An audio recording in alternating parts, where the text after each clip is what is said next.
Hello everyone. तो कैसे हैं भाई सभी लोग। आशा करता हूँ आप बहुत ही अच्छे होंगे, स्वस्थ होंगे और सुरक्षित होंगे। मेरा नाम है Amit Kumar. I am welcome you on MAT physics 2.0 YouTube channel. तो भाई शुरुआत करते हैं। आज जल्दी से आ जाएंगे सभी प्यारे दोस्तों, ठीक है, सभी स्टूडेंट्स आ जाएंगे जल्दी से। तो हम क्वांटम फिजिक्स में हम पढ़ रहे थे, क्वांटम मैकेनिक्स में, ठीक है, जो हमारा कॉम्पैक्ट व्यू है वो चल रहा था। और उसमें हमने जो बेसिस है, लाइट जो है वो पार्टिकल है या वेव है, वो जो डिबेट थी वो हमने देखा। और फाइनल कंक्लूजन हमने निकाला कि yes, light has both character, simultaneously it has both character, wave and particle. Whenever it captured और whenever it interact with any particle और with any system, then it acts like a particle nature, it acts like a particle, but that particle behavior is determined the wave character. Means on screen at any place where will that particular photon strike, that is determined by the wave behavior, wave character, that is the probability determined the wave character, determined by the wave character. तो wave और particle के बारे में हमने देखा कि yes, हाँ, जो लाइट जो दोनों करेक्टर दिखाती है। और हमने कुछ देखा कि at the end of chapter हमने कंक्लूजन भी निकाले कि जो अपना जो ऑब्जर्वेशन है वो जो अफेक्ट करता है किसी भी जो पार्टिकल, वेव और पार्टिकल नेचर को, ठीक है ना। हमने देखा था कि किसी पर्टिकुलर रीजन में लाइट की या फोटोन की प्राप्त होने की जो प्रोबेबिलिटी है वो -∞ टू +∞, कुछ पर्टिकुलर वैल्यू है, ठीक है। लेकिन किसी प्लेस के ऊपर, किसी एक एग्जैक्ट लोकेशन के ऊपर जब फोटोन हमें मिलता है तो वो सारा जो वेव है वो कोलैप्स होकर एक पर्टिकुलर प्लेस के ऊपर हमें मिल जाता था, ठीक है। ये हमने देखा। तो ये हमने अभी तक देखा, अभी तक के इस लेक्चर में, अभी तक के इस चैप्टर में, अभी तक के जो हिस्टोरिकल डेवलपमेंट है। हमने कुछ एक्सपेरिमेंट्स भी बताए आपको कि कैसे जो पार्टिकल बिहेवियर हमें मिलता है। जैसे हमने कॉम्पटन इफेक्ट देखा, हमने हाइड्रोजन स्पेक्ट्रा भी देखा, ठीक है। हमने जो पार्टिकल नेचर में जैसे फोटो इलेक्ट्रिक इफेक्ट है वो हमने देख लिया, ठीक है। वेव जो है, वेव बिहेवियर में हमने देखा, ठीक है। तो ये हमने देख लिया है। अब हम फर्दर डिस्कस करते हैं चैप्टर में, ठीक है। अब हम आगे क्वांटम फिजिक्स को जब शुरू करेंगे, ठीक है, उसका जो बेसिक जो पोस्टुलेट्स हैं उनको जब अंडरस्टैंड करें, उससे पहले हम एक थोड़ी सी झलक देना चाहते हैं आपको पोलराइजेशन के ऊपर। जो मैं पढ़ाने जा रहा हूँ अभी पोलराइजेशन, अगर वो आप समझोगे तो आपको पता लगेगा कि क्वांटम फिजिक्स जो है, क्वांटम मैकेनिक्स जो है, वो हर एक फील्ड में अपना जो इफेक्ट है वो रखती है, ठीक है। क्वांटम लेवल के ऊपर सभी प्रैक्टिकल्स जो है सभी जगह वैलिड होते हैं, ठीक है ना। क्वांटम फिजिक्स में जो भी पोस्टुलेट्स हम देंगे आगे, ठीक है ना, जो हम बताएंगे, उससे पहले ये एक छोटा सा टॉपिक है जो पोलराइजेशन के ऊपर है। उसके जब मैं उसको पढ़ाऊंगा पोलराइजेशन को, तो आपको फील होगा, आपको पता लगेगा कि देखो यहाँ पर भी वही पोस्टुलेट्स हैं जो क्वांटम फिजिक्स में होंगे। और क्वांटम फिजिक्स को जो बेसिस है, जो पोस्टुलेट्स हैं, उसको पढ़ने से पहले ये पढ़ना ज़रूरी है, ठीक है ना। जो H.C. वर्मा साहब हैं, उन्होंने एक झलक दी है कि लाइट को, ठीक है ना, लाइट को आप कैसे क्वांटम मैकेनिकली जो प्रोबेबिलिस्टिक बिहेवियर होता है क्वांटम मैकेनिक्स का, वो कैसे टच किया इन्होंने लाइट को यूज़ करके, ठीक है, वो हम देखेंगे। खैर, जो भी समझ में आया नहीं आया भूल जाओ। अब तुम ये देखो कि पोलराइजेशन क्या होता है, ठीक है ना। पोलराइजेशन ऑफ लाइट मतलब क्या होता है। हेडिंग ये डालो आप, पोलराइजेशन ऑफ लाइट से आप क्या समझते हैं, और हम ये पढ़ने वाले हैं, ठीक है ना। पोलराइजेशन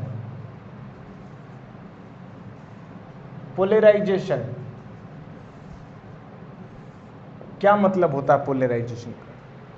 देखो ये बात तो हमें पता है कि लाइट जो है वो एक इलेक्ट्रोमैग्नेटिक वेव है, इतनी बात समझ में आती है। यस, मैक्सवेल की इक्वेशन से हमें पता चलता है, मैक्सवेल की जो थ्योरी है उन्होंने बताया कि light is an electromagnetic wave. ठीक है, लाइट क्या है? एक इलेक्ट्रोमैग्नेटिक वेव है। और लाइट को जो इलेक्ट्रोमैग्नेटिक वेव है उसके अंदर वास्तव में होते क्या हैं? इलेक्ट्रिक फील्ड और मैग्नेटिक फील्ड वाइब्रेशंस होते हैं। इलेक्ट्रिक फील्ड और मैग्नेटिक फील्ड वाइब्रेशंस होते हैं जो आपस में परपेंडिकुलर होते हैं। साथ ही साथ में जो इलेक्ट्रोमैग्नेटिक वेव की जो डायरेक्शन ऑफ प्रोपागेशन है, जो उसके संचरण की दिशा है, वो और इलेक्ट्रिक और मैग्नेटिक फील्ड ये तीनों म्यूचुअली परपेंडिकुलर होती हैं। मतलब मैं ये बोलूँ, यदि वेव की जो प्रोपागेशन डायरेक्शन है वो ये है, तो इलेक्ट्रिक फील्ड मान लो इस तरफ है तो मैग्नेटिक फील्ड ऐसे होगा। ठीक है ना, इलेक्ट्रिक फील्ड है, मैग्नेटिक फील्ड ऐसे, वेव प्रोपगेशन है। साथ ही साथ में ये जो इलेक्ट्रिक फील्ड का जो वाइब्रेशंस हो रहे हैं वो भी अपनी डायरेक्शन चेंज करते हैं।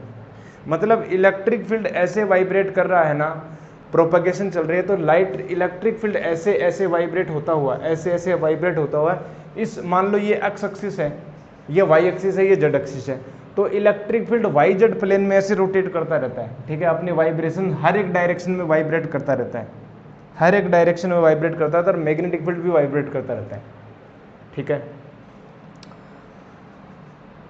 यदि आपको ये तो बात पता लग गई कि यस, लाइट जो है is an electromagnetic wave, light is an electromagnetic wave, इतनी बात तो समझ में आती है। ठीक है ना, मीन्स, और यहां पर क्या होता है? Electric field, magnetic field and जो डायरेक्शन ऑफ प्रोपागेशन है यानी के कैप या के वेक्टर, ये क्या होते हैं? म्यूचुअली परपेंडिकुलर होते हैं। क्या होते हैं? म्यूचुअली परपेंडिकुलर होते हैं, म्यूचुअली परपेंडिकुलर होते हैं, म्यूचुअली परपेंडिकुलर होते हैं। इतनी बात समझे क्या? म्यूचुअली परपेंडिकुलर होते हैं। अब मैं ये जो लिखा रहा हूँ वो शॉर्ट वे में लिखाऊंगा, आपको लिखना है थ्योरी में कि समझ समझ करके कि आप जो है इतना आप लेवल है आपके पास। ठीक है ना, 11th कर ली, 12th कर ली, ग्रेजुएशन में हो आप, ठीक है ना, पीजी भी कर रहे हो, तो लैंग्वेज बनानी आनी चाहिए आपको। ठीक है, तो तीनों परपेंडिकुलर हैं, इलेक्ट्रिक फील्ड, मैग्नेटिक फील्ड और के कैप म्यूचुअली परपेंडिकुलर है। ठीक है, अच्छी बात है। अगर मैं ये बोलूं कि आपके पास if electric field vector, if E vector is given, if E vector is given, then we know that we can find out B vector, B vector को हम फाइंड आउट कर सकते हैं k cap cross E vector upon C, इस वाले फॉर्मूले से हम फाइंड आउट कर सकते हैं, मैक्सवेल साहब ने बताया था। अगर आपको इलेक्ट्रिक फील्ड वेक्टर पता है ना, तो उसका मतलब आप जो है उस वेव का डिस्क्रिप्शन दे सकते हो। E vector is itself sufficient to describe the complete behaviour of light as a electromagnetic wave. तो जब भी आपको इलेक्ट्रिक फील्ड दे दिया जाए, इसका मतलब आपको क्या दे दिया? वो वेव दे दी, वो इलेक्ट्रोमैग्नेटिक वेव दे दी। मान लो कि मैंने बोला कि एक मोनोक्रोमेटिक लाइट है, ठीक है, मोनोक्रोमेटिक है, इलेक्ट्रोमैग्नेटिक वेव है, मोनोक्रोमेटिक लाइट दे दी।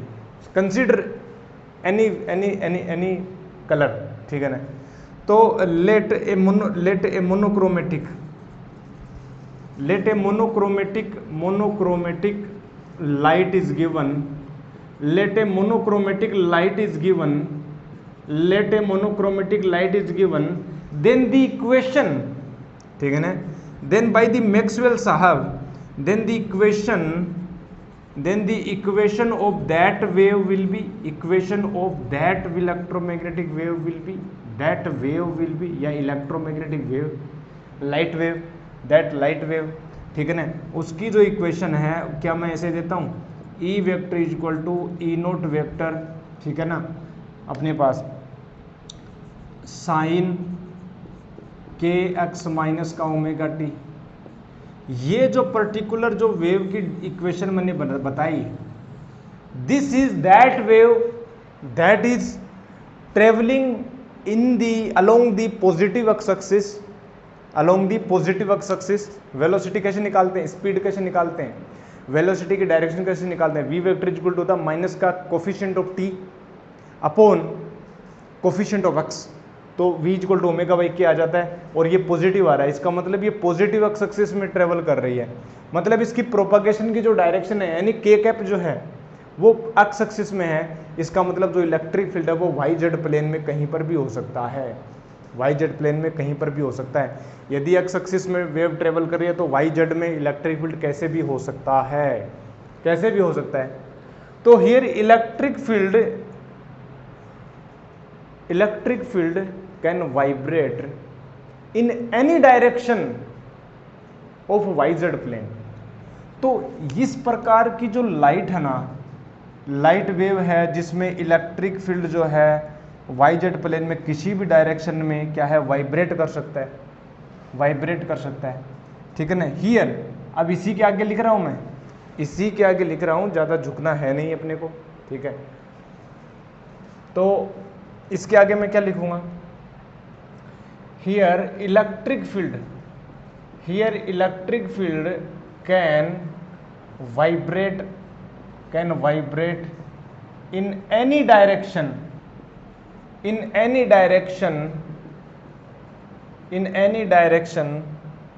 in YZ plane,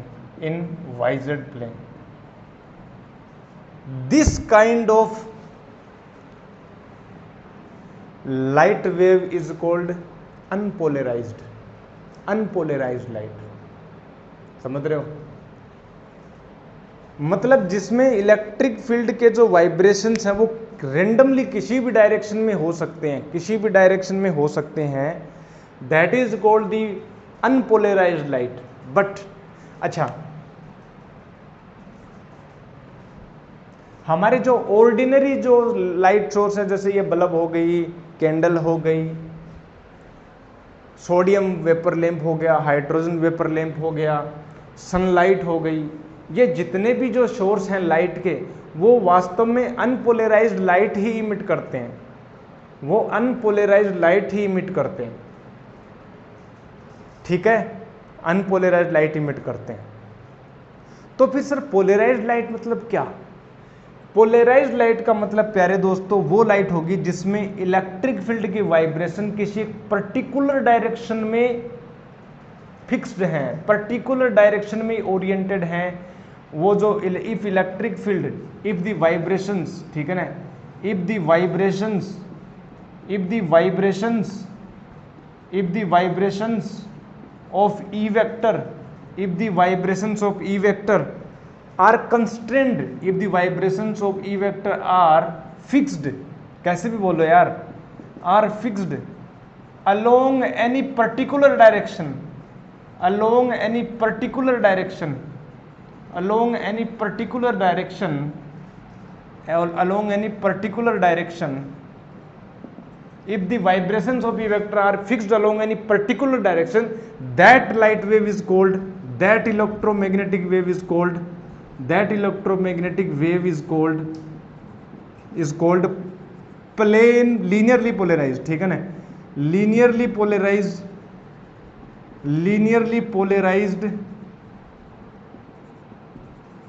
along that direction, ठीक है, linearly polarized light, ठीक है। क्या इतनी बात समझ में आती है? तो वो जो वेव होगी ना वो लीनियरली पोलराइज्ड हो जाएगी, उसको बोल देंगे लीनियरली पोलराइज्ड, मतलब जिसके इलेक्ट्रिक फील्ड के जो वाइब्रेशंस है वो किसी एक पर्टिकुलर डायरेक्शन में फिक्स्ड हो जाएं, और उस लाइट को हम बोलेंगे प्लेन लीनियरली पोलराइज्ड लाइट। बहुत सारी होती हैं, सर्कुलरली पोलराइज्ड लाइट भी होती है, ठीक है ना, तो हम इसको बोलेंगे लीनियरली पोलराइज्ड लाइट, ठीक है ना। तो सर आपने अभी बोला कि लीनियरली पोलराइज्ड लाइट, अपने जो ऑर्डिनरी लाइट सोर्सेज होते हैं वो अनपोलराइज लाइट इमिट करते हैं? जी बिल्कुल करते हैं। तो सर कोई मेथड नहीं है क्या? क्या तरीका है? There are various methods to gain polarise light from unpolarise light, there are various methods, ठीक है। बट एक सिंपल मेथड ये होता है, जब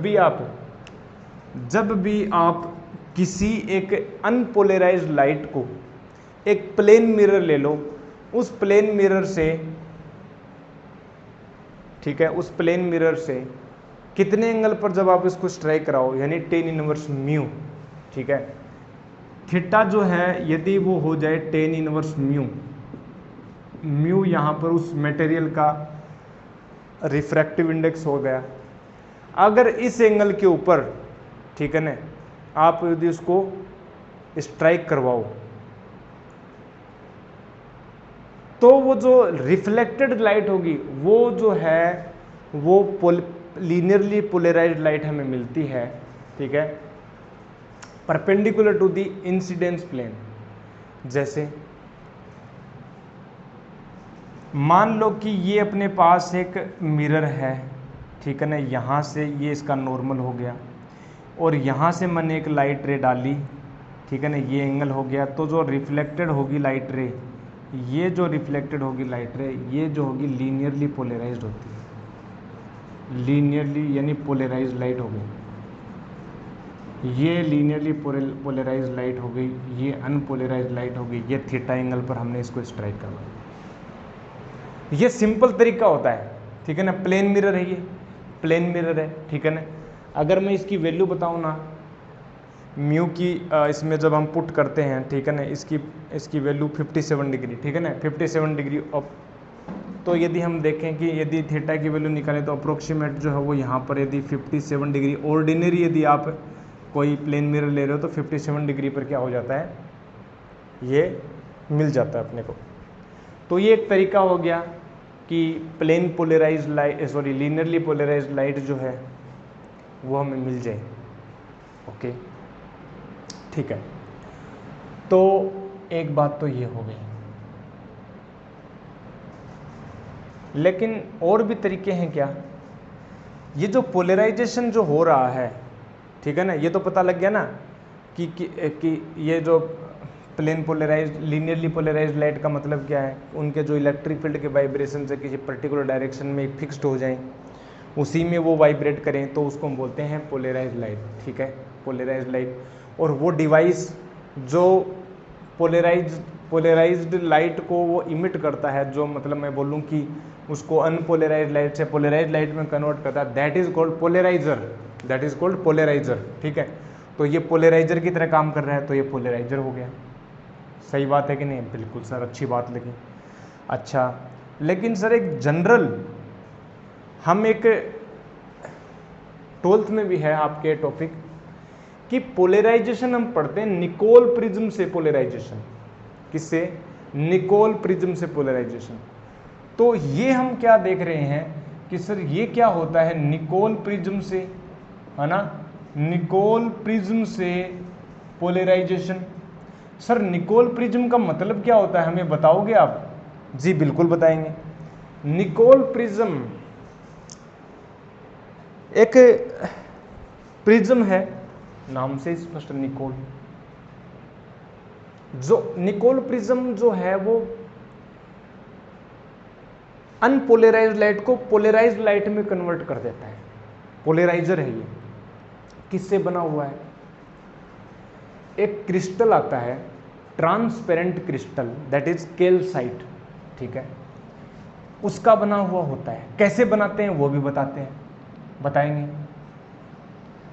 जो ट्रांसपेरेंट जो होता है, ट्रांसपेरेंट जो है प्यारे दोस्तों, ट्रांसपेरेंट जो क्रिस्टल है, ठीक है ना, ट्रांसपेरेंट क्रिस्टल ऑफ कैल्साइट, ठीक है ना, कैल्साइट जो नाम का एक पदार्थ होता है, उसका एक क्रिस्टल होता है। अच्छा, उस क्रिस्टल की शेप भी बता दें, पैरेलली पाइप्ड होता है।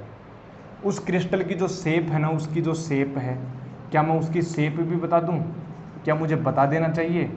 यस सर, पैरेललो पाइप्ड होता है, ठीक है ना, पैरेललो पाइप्ड होता है।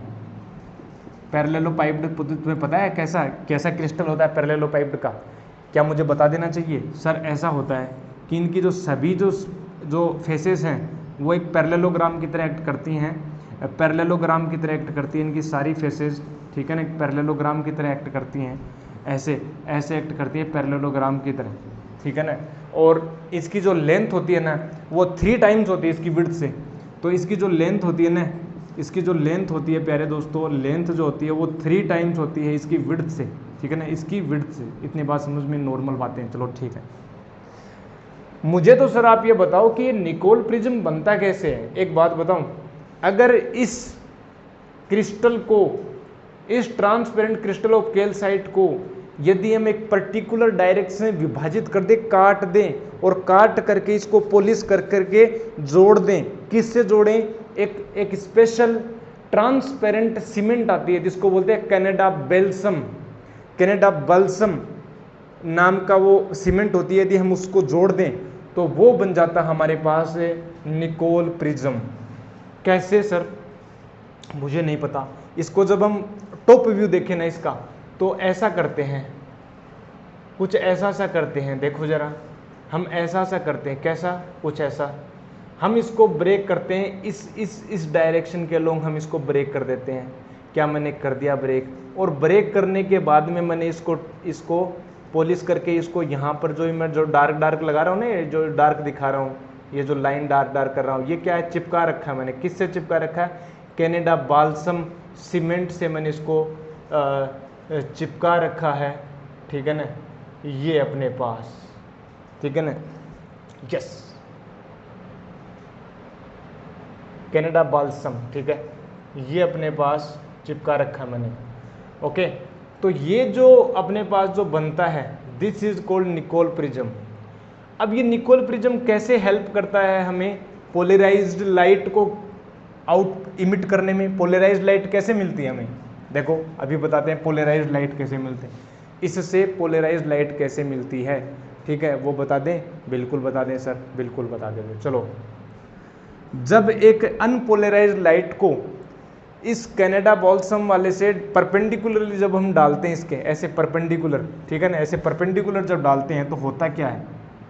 होता ये है प्यारे दोस्तों, हमने ये देखा, हमने क्या देखा? हमने ये देखा कि जैसे ही हम इस प्रकार से यहाँ पर लाइट हम डालते हैं, इस प्रकार से जब हम लाइट डालते हैं, इस प्रकार से जब हमने लाइट डाली, ये अनपोलराइज्ड लाइट है, मतलब इसमें इलेक्ट्रिक फील्ड के वाइब्रेशन हर जगह हैं, चारों ओर हैं, एक प्लेन में तो हर जगह हैं। तो ऐसे भी हैं, ऐसे भी हैं, ऐसे भी हैं, ऐसे भी हैं। This is the notation of unpolarised light. जैसे ही हम डालते हैं ना इसमें, इस लाइट को जैसे हम इसके अंदर परपेंडिकुलर डालते हैं, तो हमने क्या देखा कि इसका ट्रांसमिशन भी होता है और ये कनाडा बाल्सम से इसका रिफ्लेक्शन भी होता है। और हमने ये देखा कि जो ट्रांसमिटेड जो लाइट वेव आती है, ट्रांसमिटेड जो इलेक्ट्रोमैग्नेटिक वेव आती है, वो लीनियरली पोलराइज्ड हो जाती है along its plane of paper. ये प्लेन ऑफ पेपर, इसी के अलोंग इसके इलेक्ट्रिक फील्ड ऐसे हो जाते हैं, ऐसे वाइब्रेट करने लग जाते हैं। इसके प्लेन के, इस प्लेन के इसी तल में ये इस इलेक्ट्रोमैग्नेटिक वेव यानी इस लाइट के कुछ पोर्शन में, इस लाइट के कुछ पोर्शन में हमें मिलता है कि इलेक्ट्रिक फील्ड इस प्लेन के पैरेलली वाइब्रेट करने लग जाते हैं। लेकिन जब इस लाइट के पार्ट को हमने देखा, तो हमने देखा इसमें जो इलेक्ट्रिक फील्ड के जो कंपन हैं वो परपेंडिकुलर हैं, इस प्लेन के परपेंडिकुलर हैं, ऐसे हैं, ऊपर नीचे ऊपर नीचे ऊपर नीचे, इसमें ऐसे प्लेन में, ठीक है, इस प्लेन में, और इसमें इस प्लेन के परपेंडिकुलर ऐसे हैं, ठीक है ना। तो ये कुछ पार्ट ये ट्रांसमिटेड लाइट है और ये अपने पास है रिफ्लेक्टेड है। तो 2 पार्ट में ये डिवाइड हो जाती है, बहुत ही इंपॉर्टेंट बात है, 2 पार्ट में ये डिवाइड हो जाती है, यहाँ से टकरा करके इस कनाडा बाल्सम से रिफ्लेक्ट होती है, ये ट्रांसमिटेड हो जाती है। वाह भाई वाह, अच्छा जी, बहुत बढ़िया। एक बात बताओ मुझे, मैंने तुम्हें एक बात नहीं बताई, मैंने तुम्हें ये नहीं बताया कि जब इलेक्ट्रिक फील्ड के वाइब्रेशन किसी फिक्स डायरेक्शन में वाइब्रेट करने लग जाएं, उसको बोलते हैं polarised light, linearly polarised light, ठीक है। तो मैंने एग्जाम्पल नहीं दिया आपको, मैंने आपको एग्जाम्पल नहीं दिया मुझे यहाँ पर एग्जाम्पल लिख देना चाहिए था, जो मैंने गलती करी अभी मैं लिख देता हूँ। मैंने कहा ये जो इलेक्ट्रिक फील्ड वेक्टर है अनपोलराइज्ड लाइट में YZ प्लेन में कहीं पर भी वाइब्रेट कर सकता है, लेकिन यदि किसी पर्टिकुलर डायरेक्शन में इसको फिक्स कर दिया जाए, इस इलेक्ट्रिक फील्ड के वाइब्रेशंस को किसी पर्टिकुलर डायरेक्शन में फिक्स कर दिया जाए, that is called the linearly polarised in that direction. तो एग्जाम्पल यदि मैं देखूं, मान लो कि मेरे पास जो इलेक्ट्रिक फील्ड की इक्वेशन है कुछ इस प्रकार से, यानी E नोट हो गया, ठीक है, और वाई कैप बोल दिया मैंने, और यहां पर मैंने बोल दिया साइन के एक्स माइनस ओमेगा टी। अब मुझे एक बात बताओ, क्या ये इसको वाई कैप को देखो मैं E2 कैप भी बोल सकता हूं? बात एक ही है यार, अलग अलग नोटेशन है। E2 कैप ये क्या है, ये यूनिट वेक्टर है। ये जो इलेक्ट्रिक फील्ड है ना, इसके जो वाइब्रेशंस केवल वाई कैप वाई एक्सिस में है, केवल वाई एक्सिस में है। तो ये जो होती है ना, ये जो होती है, this is called linearly polarised light. अच्छा जी, मान लो कि जो इलेक्ट्रिक फील्ड के वाइब्रेशंस है वो Z डायरेक्शन में है, यानी E3 कैप में है, तो सर उसकी इक्वेशन क्या होगी? तो उसकी इक्वेशन जो मैं अभी लिख रहा हूँ, अभी जो मेरा चल रहा है प्रेजेंट टेंस में, ये वाली, this is the equation in which electric field are vibrating along the Z axis and this is called linearly polarized light along the Z axis and this is the equation of linearly polarized light along the Y axis। ठीक है, अब मुझे ये बात बताओ, ये जो light मिल रही है ना, ये जो लाइट हमें ट्रांसमिटेड जो मिल रही है, अब मैं ये बोल देता हूँ कि सर कि ये तो एक्स एक्सिस ले लेता हूँ मैं, ले ली, बिल्कुल सर, और ये वाई एक्सिस ले लेता हूँ जो इस प्लेन में है, और ये जेड एक्सिस इसके परपेंडिकुलर बाहर की तरफ ये जेड एक्सिस ले लूँ, तो क्या इस इक्वेशन को मैं लिख सकता हूँ? ये वाली जो इलेक्ट्रोमैग्नेटिक वेव या लाइट जो मिल रही है ना, क्या इसकी इक्वेशन लिख सकता हूँ मैं? जी बिल्कुल लिख सकता हूँ। कैसे? क्या ये जो लाइट हमें मिल रही है ट्रांसमिटेड होकर के, क्या इसके जो प्लेन जो हैं यानी इलेक्ट्रिक फील्ड, क्या मैं बोलूँ ये तो अक्स हो गया, ये भाई क्या वाई डायरेक्शन में वाइब्रेट कर रहे हैं? क्या वाई डायरेक्शन में वाइब्रेट कर रहे हैं? इसका मतलब ये वाली जो अपने पास जो मिली, ये वाली जो अपने पास जो मिली ना, जो इलेक्ट्रोमैग्नेटिक वेव मिली, तो क्या मैं इसको ऐसे लिख सकता हूँ? क्या ई नोट और E2 कैप हो गया और ये साइन के एक्स माइनस ओमेगा टी हो गया? क्या प्यारे दोस्तों मैं ऐसे बोल सकता हूँ?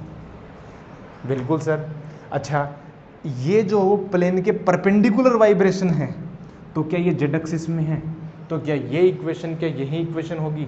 यानी मैं ये बोल सकता हूँ कि यहाँ पर जो है ई वेक्टर जो है वो अपने पास हो जाएगा E2 ई नोट E3 कैप साइन के एक्स माइनस ओमेगा टी। क्या मेरी बात सही है? क्या आपको लग रहा है? क्या डाइजेस्ट हो रहा है क्या? तो ये हमें मिला निकोल प्रिज्म से। अच्छा जी, वाजी वाह, मज़ा आ गया, ऐसा मिला? हाँ, ऐसा हुआ, बिल्कुल हुआ। ये जो इलेक्ट्रोमैग्नेटिक वेव जो लाइट हमने डाली, ये दो पार्ट में डिवाइड हो जाती है, जिसमें एक तो वाइब्रेशन मिलते हैं along the plane of parallelepiped और एक परपेंडिकुलर होता है, ठीक है ना। ये वाई एक्सिस में, ये जेड एक्सिस में, दो पार्ट में डिवाइड हो गई है, ठीक है ना, दो पार्ट में डिवाइड हो गई। मैं इसको आगे फर्दर कैरी ऑन करता हूँ, पहले इसको नोट करो और मुझे पसीना पूछना भाई।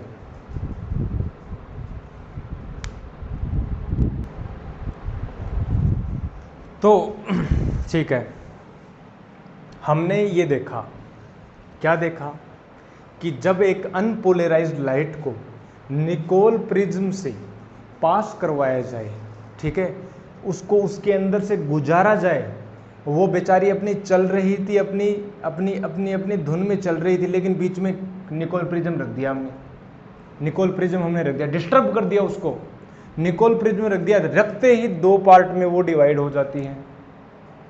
ठीक है जी, अच्छा लगा सर, आप तो बड़े अच्छा बताते हो, कैसे कर लेते हो आप ऐसा? देखो ऐसा हुआ, फिर दो पार्ट में वो डिवाइड हो गई, ठीक है। तो एक तो वाई एक्सिस में लीनियरली पोलराइज्ड हमें मिलती है, एक हमें मिलती है जेड एक्सिस में, ठीक है, यानी E2 कैप और E3 कैप हमने बोला, ठीक है। तो जैसे मैं बता देता हूँ फिर से कि सर आपने ये लिया था क्या? यस। और ये कनाडा बाल्सम वाली सीमेंट थी, यस सर, थी कि नहीं थी? बिल्कुल थी। हमने एक लाइट रे को डाला, अनपोलराइज्ड लाइट, एक तो ट्रांसमिटेड हमें मिल गई, एक हमें यहाँ से रिफ्लेक्टेड हमें मिल जाती है। ये तो हमें होती है प्लेन के, इसके प्लेन के परपेंडिकुलर ही, और ये होती है पैरेलली, अपने पास लीनियरली पोलराइज हमें मिलती है। बोलो मिलती है कि नहीं मिलती? जी बिल्कुल मिलती है। अच्छा लगता है, ठीक है। मुझे एक बात बताओ प्यारे दोस्तों, अगर मैं इस लाइट की इक्वेशन लिखना चाहूँ तो क्या मैं इसे बोल दूँ कि सर E0 और E2 cap sine kx minus omega T था? क्या यही था क्या? यस सर, अच्छा लगा। क्या ये वाली जो इक्वेशन थी, क्या मैं इसे बोल दूँ कि E0 और E3 कैप है, और क्या ये sine kx minus omega t है? यस सर, ये भी मुझे अच्छा लगा। बहुत बढ़िया, दो पार्ट में डिवाइड हो जाती है। ओके ओके, और ये तो रैंडम थी ना, ये तो हर एक YZ प्लेन में हर एक डायरेक्शन में थी, ये तो चारों ओर थी, अनपोलराइज्ड लाइट थी। ये पोलराइज, लीनियरली पोलराइज्ड लाइट है। ओके, बट तब क्या होता है जब हमने एक अनपोलराइज्ड लाइट की बजाय एक लीनियरली पोलराइज्ड लाइट को, जो इसके वो जो अपने पास जो पैरेलल थी, अगर इस लाइट को हमने गुजारा ना, तो हमने पता है क्या मिला? तो हमें वही लाइट मिल गई। वाह, वही मिल गई जिस लाइट को हमने डाला। मैं बोल दूं क्या कि इस स्टेट ऑफ पोलराइजेशन को यदि मैं लिखना चाहूं एक स्टेट से, दिस इज द E2, ठीक है ना, कैट E2, कैट बोलते हैं इसको, ठीक है। तो E2, इसको तो हमने ऐसे रिप्रेजेंट कर दिया, इस स्टेट को हमने इस सिंबल से रिप्रेजेंट कर दिया। अगर इस स्टेट को, इस स्टेट ऑफ पोलराइजेशन को मुझे रिप्रेजेंट करना हो तो मैं इसको इस स्टेट ऑफ पोलराइजेशन रिप्रेजेंट कर दूं क्या? अगर मैंने E2, कैट E2 की स्टेट ऑफ पोलराइजेशन को मैंने डाला तो मुझे क्या मिला? क्या मिला प्यारे दोस्तों? मुझे वही स्टेट मिल गई, जो पोलराइजेशन की स्टेट थी वही मुझे मिल गई। ओके, ठीक है सर। अच्छा सर, आप ये बताओ फिर, जब आप इसके अंदर से अगर वो लाइट डालो जो E3, कैट E3 स्टेट में है, तो क्या मिलेगा? तो मुझे पता है क्या मिलेगा, वो ही मिल जाती है। वाह सर, यही स्टेट हमें स्टेट ऑफ पोलराइजेशन मिल गई। ये तो बड़ी गजब बात है, ये तो बड़ी इंटरेस्टिंग बात है। अच्छा जी, बहुत बढ़िया। तो एक अनपोलराइज्ड लाइट से हमें दो स्टेट मिलती हैं, एक तो ये वाली, एक ये वाली। अगर इसी को मैंने इस निकोल प्रिज्म से गुजारा तो यही वाली मिल जाती है, E3 को गुजारा तो यही वाली मिल जाती है। लेकिन जब मैंने अनपोलराइज्ड को गुजारा तो मेरे पास दो मिलती हैं, ठीक है। ये जो इक्वेशंस है ये लीनियरली पोलराइज्ड लाइट की इक्वेशंस हैं प्यारे दोस्तों, लीनियरली पोलराइज्ड लाइट की इक्वेशंस हैं, ठीक है सर। अब मुझे एक बात और बताओगे क्या? क्या मुझे एक दो बातें बता दोगे क्या? अगर मैं एक लीनियरली पोलराइज्ड लाइट बताऊं, ठीक है, अगर मैं एक लीनियरली पोलराइज्ड लाइट की इक्वेशन लिखूं, मेरी मर्जी, मेरे हिसाब से मैं लेता हूं, एक एग्जांपल लेता हूं, लेकिन वो कन्वीनियंट होगी। ऐसे ही मैं रैंडमली मैं जो एग्जांपल लेने जा रहा हूं उस लीनियरली पोलराइज्ड लाइट का, वो वैलिड होगी। जो भी मैक्सवेल भाई साहब ने जो जो रूल्स बताए हैं इलेक्ट्रोमैग्नेटिक वेव्स के, उसी के अकॉर्डिंग यदि मैं एक कंसीडर कर लेता हूं, लेट ए पोलराइज्ड लाइट ले लेता हूं, लेट ए लीनियरली पोलराइज्ड लाइट, मेरी लीनियरली पोलराइज्ड लाइट ले लेता हूं, लीनियरली पोलराइज्ड लाइट ले लेता हूं, ठीक है, लीनियरली पोलराइज्ड लाइट वेव ले लेता हूं, ले लूं क्या? और उसकी इक्वेशन मैं ऐसे लिख देता हूं, E vector is equal to, ठीक है ना, ये E0 हुआ करता था, ठीक है ना, तो मैं ऐसे करता हूं कि E0 तो है ही है, ठीक है, और मैं बोल दूं कि sir cos theta E2 cap plus sine theta E3 cap sine kx minus omega T. अगर मैंने ये इक्वेशन ले ली तो क्या अभी भी ये लीनियरली पोलराइज्ड है? हाँ, ये भी अभी भी लीनियरली पोलराइज्ड है। The combination of two linearly polarised waves is also a linearly polarised wave. तो ये भी लीनियरली पोलराइज्ड है, इसमें भी इलेक्ट्रिक फील्ड के वाइब्रेशंस हो रहे हैं, ठीक है ना, इसमें भी परपेंडिकुलर हैं, इसमें भी इलेक्ट्रिक फील्ड के जो वाइब्रेशन जो परपेंडिकुलर है, इसमें ये वाली भी है, इसमें ये वाली भी कंसिडर, दोनों हैं, ठीक है ना, दोनों एक साथ हैं। तो क्या मैं इसको कॉम्बिनेशन को लिख सकता हूँ इसको? लेकिन यहाँ पर देखो इसमें क्या अंतर है, इस वाले पार्ट में, इस वाले पार्ट में और इस वाले, यदि मैं इसको और आगे मैं इसको खोल करके लिखूँ तो देखो क्या होगा, ई नोट कोस थीटा, ठीक है ना, और E2 cap sine kx minus omega T. एक तो ये हो गया, प्लस एक मैं ले लेता हूं E note sine theta E3 cap sine kx minus omega T, ठीक है। इस इक्वेशन में और इस इक्वेशन में क्या अंतर है, ध्यान दो जरा। इस इक्वेशन में ये अंतर है प्यारे दोस्तों कि ये वाला जो एम्पलीट्यूड है ना, ये एम्पलीट्यूड ये चेंज हो गया, मतलब ये जो इस let linearly polarised light wave fall on Nicol prism. अब यदि मैं निकोल प्रिज्म के ऊपर डालूं तो क्या होगा जब मैं इस इलेक्ट्रोमैग्नेटिक वेव को, लीनियरली पोलराइज्ड वेव को यदि मैं निकोल प्रिज्म के ऊपर डालूंगा तो मुझे बताओ ना क्या मिलेगा, मुझे बताओ ना क्या मुझे यही मिलेगा? लेकिन गड़बड़ होगी इसमें कुछ, इसकी जो इंटेंसिटी होगी ना वो गड़बड़ होगी। इस इलेक्ट्रोमैग्नेटिक लीनियरली पोलराइज्ड वेव की जो इंटेंसिटी होगी, ठीक है ना, इसकी जो इंटेंसिटी होगी, यानी इसकी जो इंटेंसिटी होगी वो क्या डायरेक्टली प्रोपोर्शनल एम्पलीट्यूड होती है? क्या जो मैं बोलूँ कि इंटेंसिटी कौन सी, क्या ट्रांसमिटेड है, क्या ट्रांसमिटेड के करस्पॉन्डिंग है क्या? मुझे बताओ ना प्लीज़, क्या ये ट्रांसमिटेड है क्या? ये वाली मिलेगी क्या ये वाली होगी क्या? ये वाला पोर्शन E2 कैप, इसी में तो आता है E2 कैप, और इसमें E3 कैप। बस बदला क्या है मैंने बदला बस एम्पलीट्यूड बदला है मैंने, और कुछ नहीं किया। ये वेटेड एवरेज है, सॉरी वेटेड एवरेज क्या बोल रहा हूँ, वेटेड है, इसका एम्पलीट्यूड वेटेड है, मतलब इसकी कुछ वैल्यू है कोस थीटा और ये साइन थीटा। तो इसका जो ट्रांसमिटेड जो इलेक्ट्रोमैग्नेटिक उसकी जो इंटेंसिटी है वो डायरेक्टली प्रोपोर्शनल इसके एम्पलीट्यूड के। क्या E naught square cos square theta amplitude proportionality हटाते हैं तो हम बोल देते हैं के आ गया E naught square cos square theta, और फिर हम बोल देते हैं कि इसको आई नोट बोल दो तो आई नोट कोस स्क्वायर थीटा आ जाता है। सिमिलरली यदि मैं बोलूँ कि रिफ्लेक्टेड है तो उसके लिए मैं बोल देता हूँ कि यहाँ पर जो हो जाएगा आई नोट साइन स्क्वायर थीटा।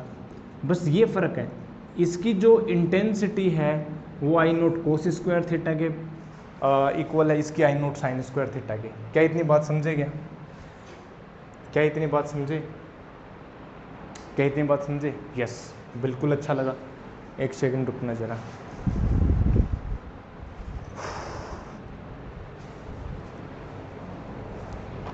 ठीक है, इसको रखना पड़ेगा, ठीक है ना। हीट वेव्स आ रही हैं, ठीक है ना, ये जो बल्ब लगे हुए हैं ना उनकी हीट वेव्स मेरे स्किन के ऊपर टकरा रहे हैं, इससे टेम्परेचर बढ़ रहा है मेरी बॉडी का। मेरी बॉडी को टेम्परेचर को मेंटेन करने के लिए मेरी बॉडी जो स्वेटिंग ला रही है, स्वेटिंग क्या करता है, कूलिंग इफेक्ट देता है जिससे टेम्परेचर मेंटेन रहता है। देखो साइंस का ये फ़ायदा, आप हर एक चीज़ को एक्सप्लेन कर सकते हो, है ना। यस, अब एक बात बताओ मुझे एक बात बताओगे क्या, कहाँ तक हो गए थे हमारा? यस, आई नोट कोसाइन स्क्वायर थीटा आई नोट कोस, इसकी जो इंटेंसिटी है वो इसके प्रोपोर्शनल, इसके इक्वल होगी, इसकी इंटेंसिटी इसके प्रोपोर्शनल, ठीक है। इतनी बात समझी, इतनी बात पता चला। अच्छा एक बात और बताओ, मुझे एक बात बताना, ये जो इलेक्ट्रोमैग्नेटिक वेव मुझे मिल रही है ना, ठीक है ना, और ये वेव मुझे मिल रही है, यदि मैं यहाँ पर एक डिटेक्टर लगा दूँ ना, यदि मैंने यहाँ पर एक डिटेक्टर लगा दिया D1 और यदि मैंने यहाँ पर भी एक डिटेक्टर लगा दिया D2, तो पता है मुझे, और मान लो ये डिटेक्टर ऐसे डिटेक्ट करता है कि लाइट का जो फोटोन आया ना, या जो लाइट आई, तो वो बीप करेगी, ठीक है, वो आवाज़ करेगी। तो जैसे ही ये लाइट इसके अंदर करेगी, क्या बीप करेगी, और ये कंटिन्यूसली बीप करेगी, ठीक है, कंटिन्यूसली बीप करेगी। क्या ये भी बीप करेगी? क्या ये भी बीप करेगी ना? मुझे बताओ तो प्यारे दोस्तों, क्या बीप करेगी क्या? यस सर करेगी, और कंटिन्यूसली होगी इनकी बीप, ठीक है ना, कंटिन्यूसली होगी। मान लो थीटा की वैल्यू कुछ भी ले लो, 45 डिग्री ले लो, 30 डिग्री ले लो, तो इसकी इंटेंसिटी ये होगी, इसकी इंटेंसिटी, तो कंटिन्यूसली बीप करेगी, ये भी करेगी। हालांकि उसकी जो इंटेंसिटी है वो अलग होगी, जैसे थीटा 0 डिग्री ऊपर, इसकी तो 0 हो जाएगी। जैसे मैं 30 डिग्री ले लेता हूँ, तो यहाँ पर ये तो 30 डिग्री है और ये अपने पास ये 30 डिग्री है। जब वैल्यू पुट करें तो वो ये 1/4 आएगा और ये अपने पास 3/2 आएगा, ठीक है ना। तो अलग अलग होंगी इसकी इंटेंसिटी, लेकिन बीप करेंगी कंटिन्यूसली। इतनी बात समझ में आई? ये बात ध्यान रखना है, ये जो मैंने बातें कर रहा हूँ ना, भी ये बीप वाला है, डिटेक्टर D1 D2 और आई नोट को उसका थीटा, ये मैंने एक अलग से फॉर्म ली, ये मैंने क्यों लिया अभी बताऊँगा। अभी इसका ये तो मैंने वेव नेचर से बता रहा हूँ आपको। क्या बता रहा हूँ? वेव नेचर से। जब किसी निकोल प्रिज्म से हमने एक इलेक्ट्रोमैग्नेटिक वेव को डाला तो वेव नेचर को हम एक्सप्लेन कर रहे हैं। लेकिन अब मैं आपको बताने जा रहा हूँ कि पोलराइजेशन, जब हम वीक सोर्स ऑफ लाइट का जब हम पोलराइजेशन करते हैं वो कैसे होगा। देखो ध्यान देना, अभी अभी ये बातें, इसको ध्यान रखो। E2 को हमने डाला तो E2 हमें मिला, ठीक है। KT3 को डाला हमने, KT3, ये स्टेट डायरेक्ट मिल गई, ये डायरेक्ट मिल गई। लेकिन जैसे ही हमने मिक्स का डाला, ठीक है ना, मिक्स को डाला, तो इसको हम ऐसे लिख सकते हैं, ठीक है। तो यहाँ पर इस स्टेट को हम कैसे लिख सकते हैं? इस स्टेट को हम ऐसे लिख सकते हैं, देखो ऐसे, और ठीक है, ये अपने पास हो जाएगा कोस थीटा, और ये E2, क्योंकि ये E2 है ना यार, अरे यार ये E2 है ना, बताना ये E2 है ना, तो इस कोस थीटा के बजाय मैं इसको E2 लिख दूँ, प्लस साइन थीटा, मैंने इसको E2 बोल दिया, E3 बोल दिया। क्या सही बात है ना? लिख सकता हूँ ऐसा? बिल्कुल लिख सकता हूँ, ठीक है। ये बात को ध्यान रखना। अब मैं जो बताने जा रहा हूँ वो ध्यान देना। अब हमारा जो है क्वांटम लेवल, हम क्वांटम डोमेन में जा रहे हैं धीरे धीरे।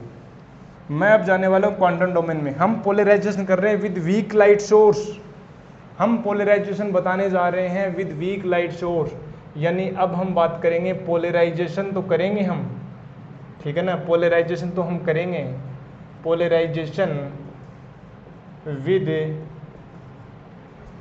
Week source of light, with weak source of light, with weak source of light.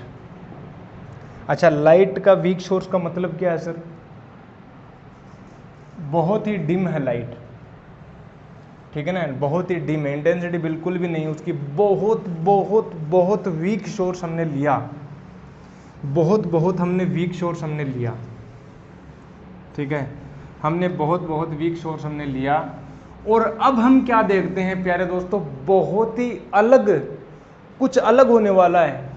अब अपनी अपनी अपनी अपनी अपनी कुर्सी की पेटी बांध लो, अब हम कुछ अलग डोमेन में प्रवेश करना जा रहे हैं, और अब आप शॉक होने वाले हो, कुछ आपको धक्का लगेगा, क्योंकि ऐसा हो नहीं सकता। आप क्वांटम फिजिक्स पढ़ रहे हो और आपको धक्का ना लगे, ऐसा कुछ हो नहीं सकता। क्वांटम फिजिक्स पढ़ रहे हो ना, तो धक्का तो लगेगा यार, धक्का तो लगेगा। देखो जरा, हमने वीक सोर्स ऑफ लाइट को डाला, वीक सोर्स है ये, वीक सोर्स ऑफ लाइट। हमने क्या देखा? हमने वही देखा जो पहले देखा, हमने वही देखा जो पहले देखा, हमने वही देखा जो पहले देखा। लेकिन अब की बार कुछ हमने निराले अंदाज में हमने देखा। हमने क्या देखा वो हम बताने वाले हैं, ठीक है। यहाँ पर हमने डिटेक्टर रखा, D1 डिटेक्टर रखा, D2 डिटेक्टर रखा, D1 डिटेक्टर रखा, D2 डिटेक्टर रखा, और अब हमने क्या देखा? हमने क्या देखा? ध्यान देना जरा, मुझे एक बात बताओ, यहाँ पर सोर्स वीक नहीं था, बहुत इंटेंस था, तो सारे फोटोन अचानक आ रहे थे, एकदम खड़ा खड़ा खड़ा जल्दी से आ रहे, एकदम कंटिन्यूस मैनर में आ रहे थे, बहुत खतरनाक वे में, और हमें वेव नेचर हमें दिखाई दे रहा था। हमने वेव को बताया ये इंटेंसिटी है, और ये हमने कंटिन्यूसली बीपिंग देखी हमने, ये भी बीप कर रहा है, ठीक है। जैसे मान लो कोई भी आवाज़ ले लो, कोई टी टी की आवाज़ ले लो, कुछ भी बोलो, पी पी की आवाज़ कैसे बोलो, लेकिन ये कंटिन्यूसली बीप कर रहे थे, ठीक है, ये बजर कर रहे थे ऐसे बीप कंटिन्यूसली, ये भी कर रहा था, ये भी कर रहा था। हाँ, ऐसा हो सकता है कि इसकी बीपिंग की जो साउंड है वो थोड़ी कम है, इसकी थोड़ी ज़्यादा है, ये हो सकता है, क्योंकि इंटेंसिटी अलग अलग है।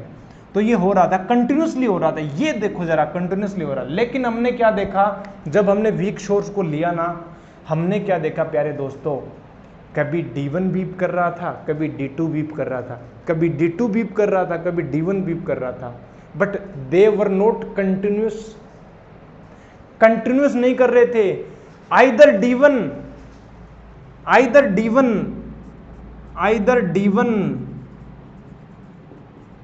और D2, but not D1 and D2, but not D1 and D2, but not D1 and D2। हाँ, मतलब D1 या तो D1 बीप कर रहा था, जब D1 कर रहा था तो D2 नहीं कर रहा था, जब D2 कर रहा था तो D1 नहीं कर रहा था, जब D1 नहीं कर रहा था तो D2 कर रहा था, D2 कर रहा था तो D1 नहीं कर रहा था। मतलब ये मैं क्या बोलना चाह रहा हूँ समझो, ये एक साइमल्टेनियसली बीप नहीं कर रहे थे, कि ऐसा नहीं है कि ये भी ची ची कर रहा है, ये भी ची ची कर रहा है, ये भी बीप कर रहा है, ये भी बीप कर रहा है, कंटिन्यूस नहीं कर रहा है। इसका क्या मतलब है, क्या सोच पा रहे हो तुम? अरे भैया, बीप कब करता है? जब एक फोटोन गिरे। अभी भी हमने बताया था कि बीपिंग का मतलब क्या है, जब एक लाइट इसके अंदर इंटर करे। जब ये बीप नहीं कर रहा, इसका मतलब इसके अंदर लाइट जा नहीं रही, मतलब कोई फोटोन जा नहीं रहा, इसका मतलब सारा का सारा फोटोन कहाँ गया? यहां चला गया। कभी ये फोटोन, अच्छा नेक्स्ट सिचुएशन में हमने क्या देखा, ये बीप नहीं कर रहा, इसका मतलब वो फोटोन यहां चला गया, ठीक है ना, यहां चला गया फोटोन, यहां नहीं गया तो यहां चला गया, यहां चला गया तो यहां नहीं चला गया, ठीक है, चला गया। समझ रहे हो ना? ध्यान देना, मतलब फोटोन यहां चला गया, यहां नहीं गया, फिर यहां चला गया, यहां नहीं गया। और एक इंटरेस्टिंग बात बता दूं, ये साइमल्टेनियस तो नहीं थे, साइमल्टेनियस नहीं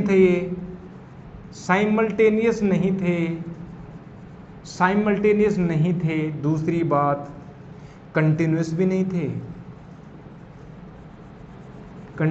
नहीं थे, लगातार हो रहा है, ये T T T T T T लगातार हो रहा, वो भी नहीं था, ये रुक गया थोड़ी देर के लिए, ये फिर होने लग गया, फिर ये रुक गया लगातार, फिर ये हो गया, कंटिन्यूस नहीं थे ये, कभी ये। और एक और इंटरेस्टिंग बात बता दूं, हमने ये ऑब्जर्वेशन बता रहा हूं ना, मैं मेरे दिमाग की उपजन नहीं बता रहा, ये ऑब्जर्वेशन बता रहा हूं, HC वर्मा की बुक में लिखा है सारा, देख लेना, ठीक है ना, और गूगल के ऊपर मिल जाएगा, ठीक है ना, ये कर लेना, polarisation with weak source of light, उसका ऑब्जर्वेशन क्या हुआ, ठीक है।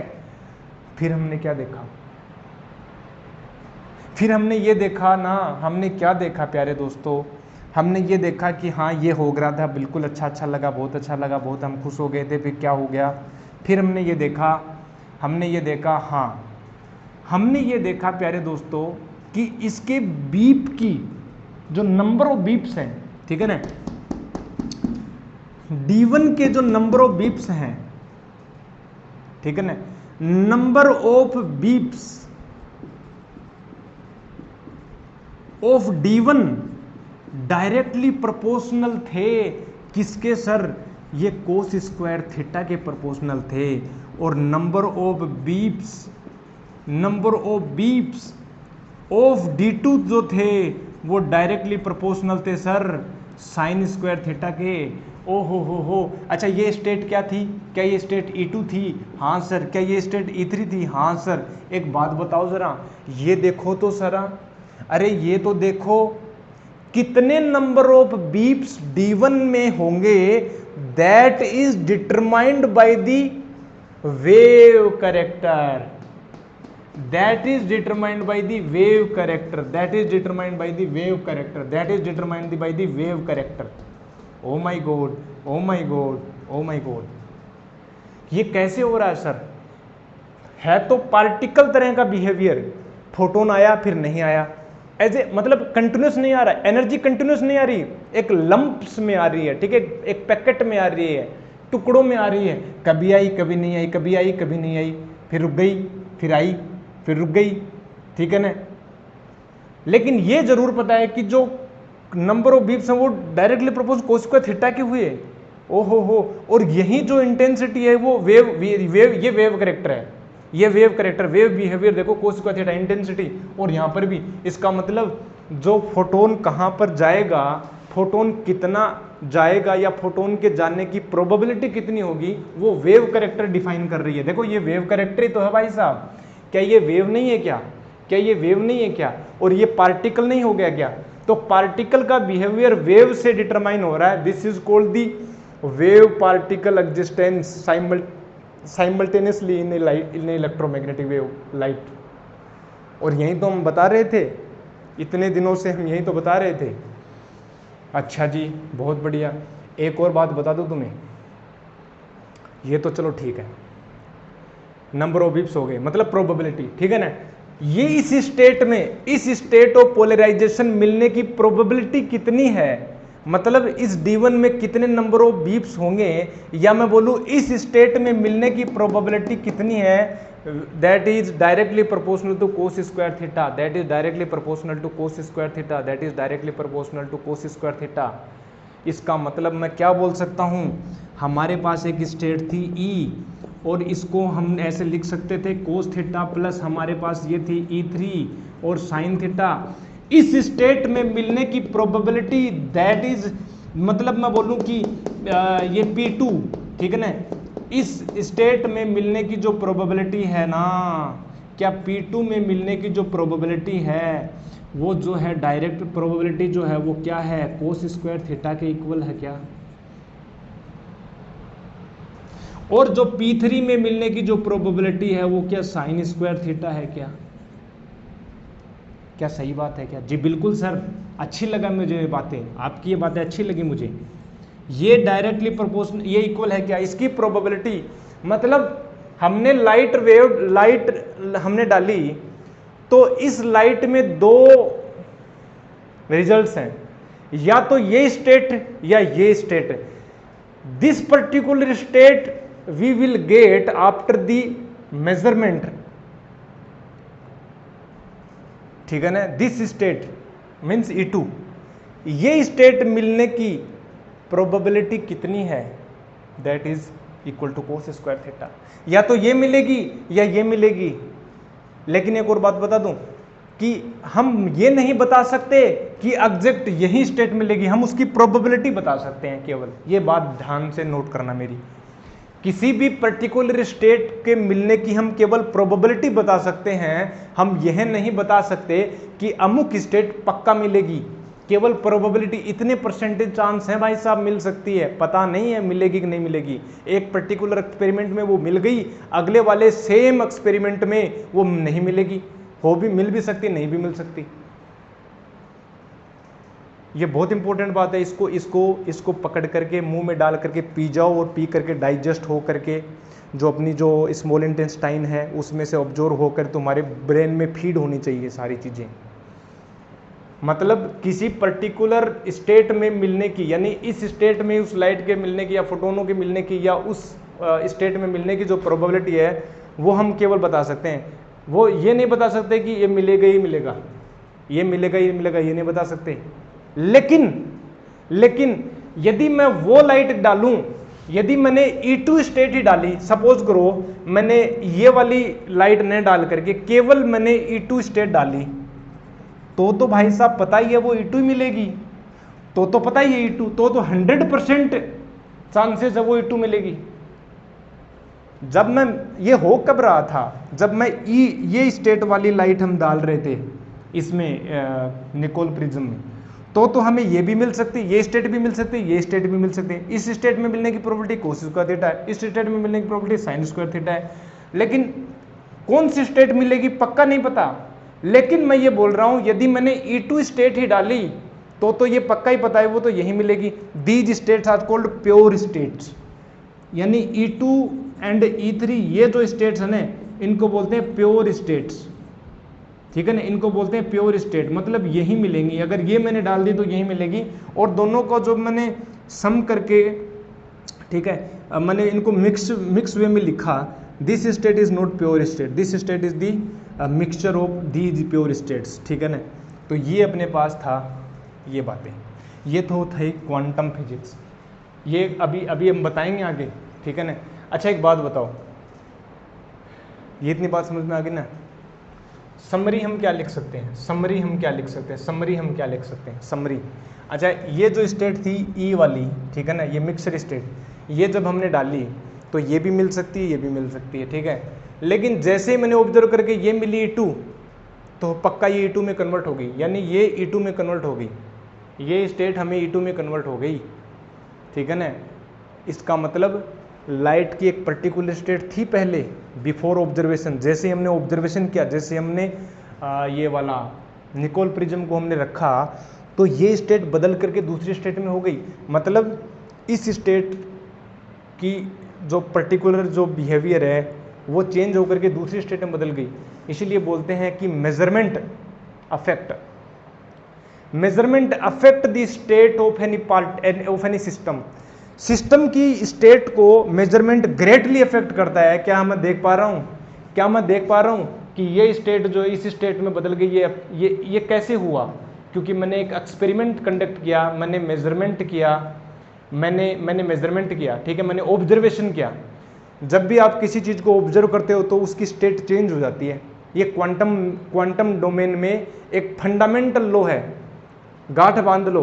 क्वांटम फिजिक्स में जब भी एक सिस्टम की ऑब्जर्व करोगे तो जैसे ही आप ऑब्जर्व करोगे, ऑब्जर्व करते ही वो जो पर्टिकुलर स्टेट थी वो पर्टिकुलर स्टेट बदल जाएगी, वो चेंज हो जाएगी, वो स्टेट वो ही नहीं रहेगी, ठीक है ना, वो स्टेट वो ही नहीं रहेगी, बदल जाएगी। और ये हमने पहले भी डिस्कस कर लिया था। ये हमने जो लाइट की जो ड्यूल नेचर हमने पढ़ी थी, वेव पार्टिकल जो हमने पढ़ी थी, या मैं बोलूँ कि डबल स्लिट एक्सपेरिमेंट हमने पढ़ा था। डबल स्लिट एक्सपेरिमेंट में हमने वीक सोर्स ऑफ लाइट लिया था, उसमें भी मैंने ये बताई थी बातें, और ये भी हमने बताई थी। लेकिन अब आपको थोड़ा बहुत समझ में आ रहा होगा कि ये स्टेट हम ऐसे लिखेंगे, और यही क्वांटम फिजिक्स में हम करेंगे आगे आने वाले टाइम में। मैं तुम्हें बताऊंगा कि ये जो मैं लिख रहा हूँ ना, ये इंटेंसिटी, ये मैंने इसकी प्रोबेबिलिटी लिखी, ये वाली प्रोबेबिलिटी लिखी, ये मैं क्वांटम फिजिक्स में लिखूंगा। और फिर तुम कहोगे वाह सर ये कैसे आया? हमें पता है, इसका ओरिजिन हमें पता है कि आप कैसे लिख पा रहे हो सर, हमें पता है, मुझे पता है सर। अच्छा एक बात बताओ, अगर मैं इसका समरी लिखना चाहूँ, अगर मैं इसका कंक्लूजन लिखना चाहूँ, तो मैं क्या लिख सकता हूँ? कंक्लूजन में ये लिखूंगा कि कुछ प्योर स्टेट्स होती हैं, कुछ प्योर स्टेट्स होती हैं क्वांटम फिजिक्स में, कुछ प्योर स्टेट्स होती हैं। होती है कि नहीं भाई साहब? बिल्कुल होती हैं सर। पहली बात तो जब भी हम किसी ऑब्जर्व करते हैं, ठीक है ना, किसी भी मेजरमेंट करते हैं, ठीक है ना, जब भी किसी भी, जैसे हमने लाइट को डाला, ठीक है ना, लाइट को हमने डाला जो स्टेट ई थी, ठीक है ना, जो मिक्स स्टेट थी, जैसे हमने इसको क्या किया, जैसे हमने इसको ऑब्जर्व किया, मेजरमेंट किया, मेजरमेंट करके हमें दो मिली, हमें दो लाइट मिली, दो रिजल्ट मिले। एक तो R1 को बोलते हैं रिजल्ट वन में हमें मिली E2 स्टेट, और रिजल्ट R2 जो मिला उसमें मिली हमें E3 स्टेट, ठीक है ना, E3 स्टेट मिली। बोलो मिली कि नहीं मिली? जी बिल्कुल सर, हमें अच्छा लगा। ये वाली स्टेट मिली कि नहीं मिली? बिल्कुल स्टेट मिली, ठीक है, ओके ओके ओके, ये स्टेट मिल गई, ठीक है। दूसरी बात, ये रिजल्ट हम कंक्लूजन लिख रहे हैं ना, इसका समरी लिख रहे हैं। दूसरी बात हमने बोला कि रिजल्ट R1 भी मिल सकता है, रिजल्ट R2 भी मिल सकता है, लेकिन हम एग्जैक्ट नहीं बोल सकते कि R1 मिलेगा R2 मिलेगा। We can only tell the probability, we can only tell the probability, the probabilities, the probabilities, ठीक है, द प्रोबेबिलिटीज, ठीक है ना। We can only tell the probabilities of results R1 and R2, R1 का result मतलब क्या? R1 का result मतलब acquiring the state E2, and R3 result मतलब acquiring the state of E3, ठीक है ना। ये ओके। प्रोबेबिलिटीज कितनी है? प्रोबेबिलिटीज ऑफ P1, ठीक है ना। P1 मतलब प्रोबेबिलिटी ऑफ अकरिंग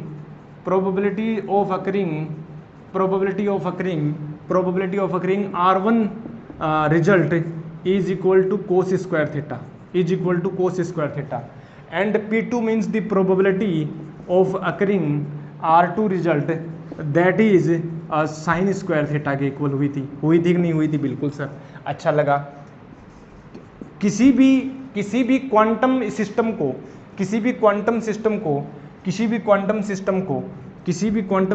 मैं ऐसे लिख सकता हूँ। कैसे लिख सकता हूँ? मैं ऐसे लिख सकता हूँ कि ये जो है वो जो है पर्टिकुलर C1 E1 और C2 E2, ठीक है ना, प्लस C3 E3, किसी भी क्वांटम सिस्टम को मैं ऐसे लिख सकता हूँ, ठीक है ना। ये जो है इसके एम्पलीट्यूड होंगे, ठीक है, और प्रोबेबिलिटी, ठीक है ना, probability of getting even state जो थी वो हो जाएगी मोड ऑफ C1 स्क्वायर। क्या यही होती है? ठीक है ना, ये कोस स्क्वायर थीटा आया था ना। अरे भाई क्या ऐसे नहीं आया था? Cos theta plus E2 sine theta नहीं आया था क्या? तो इसमें जो ये C1 नहीं है क्या, तो C1 का स्क्वायर हो गया था, कोस स्क्वायर थीटा आ गया था, C2 square sine square theta आ गया था, क्या नहीं गया था क्या? अच्छा, E2 कितना हो गया था? E2 probability of getting E2 जो है वो C2 स्क्वायर हो जाएगी, ठीक है ना। ऐसे ही हम कर लेंगे सोन, ठीक है ना, सोन, ठीक है ना, ये बात ओके। अच्छा, बहुत अच्छा लगा, अच्छा लग रहा है, बहुत बढ़िया। अब मुझे एक बात बताओ, ये जो स्टेट्स हैं, यानी जब हम ऑब्जर्व करते हैं तो या तो हमें E1 मिलेगी या E2 मिलेगी, मतलब E से, मतलब ये स्टेट थी, इस स्टेट से या तो मिल सकती है E1 या मिल सकती है E2 या मिल सकती है E3 या मिल सकती है E4 या ऐसे ही मिल सकते हैं, कुछ भी मिल सकते हैं, ये भी, और इनकी मिलने की प्रोबेबिलिटीज हमें पता ही है। जैसे ही हमने कुछ, अच्छा ये मिली क्यों? क्योंकि हमने एक एक्सपेरिमेंट कंडक्ट किया, हमने क्या किया? हमने मेजरमेंट किया। Measurement greatly affect the system, measurement greatly affect यानी E1 E2 E3 E4, मतलब ये स्टेट थी, मेजरमेंट किया, अब इसमें बदल गई, या तो ये मिलेगी या ये मिलेगी या ये मिलेगी या ये मिलेगी। पक्का नहीं बता सकते कि यही मिलेगी, प्रोबेबिलिटी बता सकते हैं, किसी टाइम पर ये मिल जाए, किसी टाइम पर ये मिल जाए, किसी टाइम पर ये मिल जाए, किसी टाइम पर ये मिल सकती है, पता नहीं है कि एग्जैक्ट यही मिलेगी। यही तो क्वांटम फिजिक्स की ब्यूटी है, ये खूबसूरती है क्वांटम फिजिक्स की, ठीक है ना। वो कैट का वो एक्सपेरिमेंट सुना, वो डेड और अलाइव, श्रोडिंगर कैट, उसमें वो जो बिल्ली है वो मरी हुई स्थिति में भी हो सकती है, जिंदा भी हो सकती है, हमें नहीं पता। 50% चांस है जब मर सकती है, फिर 50% चांस है वो जिंदा हो सकती है। लेकिन जैसे ही आप ऑब्जर्व करते हो, आप किसी एक पर्टिकुलर डोमेन में चले जाते हो, ठीक है ना, किसी पर्टिकुलर डोमेन में चले जाता हो, वो मरी हुई मिली। लेकिन कुछ लोग साइंटिस्ट ये बोलते हैं कि ये पैरेलल वर्ल्ड की कॉन्सेप्ट है, पैरेलल यूनिवर्स की कॉन्सेप्ट है, कि आप जैसे ऑब्जर्व करते हो कि आप दूसरे यूनिवर्स में आ जाते हो। कोई कहता है कि नहीं कुछ पैरेलल यूनिवर्स नहीं है, लेकिन ऐसा बोल सकते हैं पैरेलल यूनिवर्स है, पैरेलल यूनिवर्स थ्योरी आती है। जैसे ही हमने ऑब्जर्व किया, मरा हुआ मिला बिल्ली, मरी हुई मिली और जिंदा मिली, ठीक है ना, तो वही सिस्टम है। ये जो स्टेट थी लाइट की, आपको जब किसी ऑब्जर्वेशन में ये मिल सकती है, किसी ऑब्जर्वेशन में ये मिल सकती है, कभी ये मिल सकती है, ये मिल सकती है, ठीक है ना। इनकी प्रोबेबिलिटीज हमने बताई दी, ये प्रोबेबिलिटीज आ गई, समझ गए। एग्जैक्ट नहीं चलता है इसमें, क्वांटम फिजिक्स है भाई साहब ये, और एक्सपेरिमेंट ग्रेटली चेंज कर देता है। इस स्टेट को चेंज कर दिया इसमें, इस स्टेट को चेंज कर दिया इसमें, इस स्टेट को चेंज कर दिया इसमें, चेंज हो गई स्टेट, इससे ये मिल गई, ठीक है ना। तो अफेक्ट करती है नहीं करती? बिल्कुल करती है।